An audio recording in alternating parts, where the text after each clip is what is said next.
আর আজকে একটা healthy less oil breakfast চিল্লা করে দেখাবো।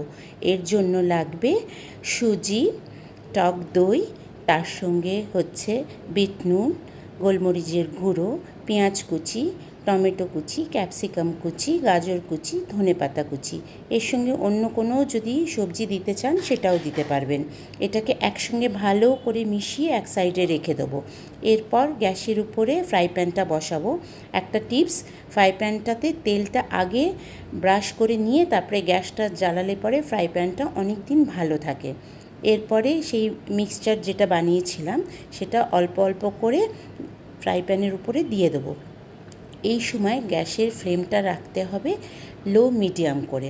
এবার এটা যখন একদিকটা হয়ে যাবে ঠিক করে, তখন আস্তে করে উল্টে দেব। এবার অপোজিট দিকটাও হয়ে গেলে পরে আমাদের হেলদি ব্রেকফাস্ট চিল্লা তৈরি হয়ে গেল।